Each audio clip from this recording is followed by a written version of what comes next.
आप जितने भी बिजनेस को देखते हैं सभी बिजनेस का एक बिजनेस मॉडल होता है। बिना बिजनेस मॉडल के कोई बिजनेस ग्रो ही नहीं हो सकता। तो आज हम ऐसे ही 5 बिजनेस मॉडल को समझेंगे। सभी बिजनेस मॉडल को समझने से पहले ये समझ लेते हैं कि एक बिजनेस मॉडल क्या होता है। बिजनेस मॉडल का बेसिकली ये मतलब है कि बिजनेस प्रॉफिट कैसे कमाएगा, बिजनेस अपने प्रोडक्ट और सर्विस को कैसे सेल करेगा। बिजनेस मॉडल बनाते टाइम सभी बिजनेस को अपनी टारगेट मार्केट आइडेंटिफाई करनी पड़ती है। किसी भी बिजनेस मॉडल में मेन 2 फैक्टर होते हैं, कॉस्ट और प्राइसिंग।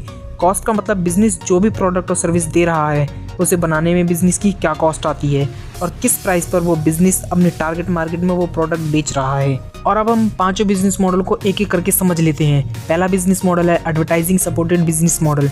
इस बिजनेस मॉडल में कोई भी बिजनेस पहले फ्री में कंटेंट प्रोवाइड करके पहले ऑडियंस बिल्ड करता है और जब अच्छी खासी ऑडियंस बिल्ड हो जाती है फिर उसी ऑडियंस को ऐड दिखाकर अपना रेवेन्यू जनरेट करता है। जैसे यूट्यूब ने पहले बिलियंस में ऑडियंस बिल्ड कर ली और अब यूट्यूब उन्हीं ऑडियंस को ऐड दिखाकर अपना रेवेन्यू जनरेट करता है। यूट्यूब के पास हर टाइप की ऑडियंस है, हर एज की ऑडियंस है, जिससे यूट्यूब को और भी ज़्यादा मदद मिलती है अच्छे ऐड दिखाने में।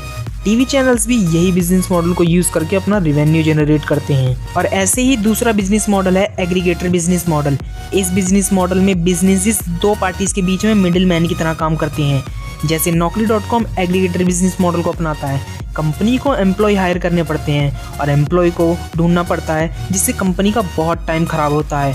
और वहीं दूसरी तरफ एम्प्लॉय को अपने कंफर्ट जोन के हिसाब से नौकरी ढूंढना मुश्किल हो जाता है। तो इन दोनों पार्टीज को आपस में मिलाने के लिए Naukri.com ने एग्रीगेटर बिजनेस मॉडल को अपनाया। और ऐसे ही शादी.com भी एग्रीगेटर बिजनेस मॉडल को अपनाता है, 2 पार्टीज को आपस में मिलाता है। और ऐसी काफ़ी सारी कंपनियां हैं जो एग्रीगेटर बिजनेस मॉडल को अपनाती हैं। काफ़ी कंपनियां दोनों पार्टी से पेमेंट चार्ज करती हैं और वहीं काफ़ी कंपनियां सिर्फ एक पार्टी से पेमेंट चार्ज करती हैं। और ऐसा ही कुछ थर्ड बिजनेस मॉडल है peer to peer market place business model. इस बिजनेस मॉडल में कंपनी लोगों की एसेट्स को यूज करके अपना रेवेन्यू जनरेट करती हैं। जैसे ऊबर बहुत सारी टैक्सीज यूज करके अपना रेवेन्यू जनरेट करता है, पर ऊबर ज़्यादातर दूसरे लोगों की टैक्सीज को यूज़ करता है। मतलब लोग अपनी टैक्सीज को ऊबर को रेंट पर देते हैं और ऊबर उन्हीं रेंट वाली टैक्सीज को यूज़ करके अपना रेवेन्यू जनरेट करता है। और यही बिजनेस मॉडल सेम एयरबीएनबी और ओयो भी यूज़ करते हैं अपना रेवेन्यू जनरेट करने के लिए। और अब 4th बिजनेस मॉडल है फ्रीमियम बिजनेस मॉडल। इसमें बेसिकली पहले कंपनियां लार्ज ऑडियंस को फ्री में अपना प्रोडक्ट या सर्विस यूज़ करने के लिए देती हैं और कुछ समय बाद उसी ऑडियंस को पेड प्रोडक्ट या सर्विस लेने के लिए पुश करती हैं।